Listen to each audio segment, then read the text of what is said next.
Hello everyone, কে কে আছেন আমার মতো কখনই এই যে এরকমভাবে রান্না করেননি। আমি আজকে বাল্লা মাছের ঝুড়ি রান্না করেছি পচা মাছ দিয়ে। তো একটু নরম যে মাছগুলি হয়, এটা নর্মালি আমরা একটু পচা মাছই বলি, বাট খুব বেশি পচা না, একটু হালকা সফট থাকে। তো ওই মাছটা দিয়ে এইভাবে রান্না করেছি। তো চলুন পুরো রেসিপিটা আপনাদের সাথে শেয়ার করছি, আশা করবো ভালো লাগবে।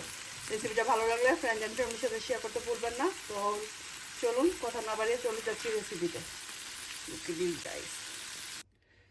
হ্যালো এভরিওয়ান, চলে আসছি। আজকে বাল্লা মাছ রান্না করতে চাইছিলাম, ভাবছিলাম যে বাল্লা মাছের রেসিপিটা শেয়ার করি। একটা প্যাকেটের ভিতরে 6টা মাছ থাকে, ঠিক আছে। 3টা মাছ খুবই ভালো পড়ছে, আর 3টা মাছ দেখা যাচ্ছে খুবই নরম। যেহেতু আমরা দুজন মানুষের জন্য এতগুলি মাছ একসাথে রান্না করলে খাওয়া হবে না, তো ভাবলাম যে তাহলে আজকে এই মাছটাকে একটু ঝুরা ঝুরা করি। মানে পচা লাগতেছে, খুবই পচা সব, দেখতেই পারতেছেন।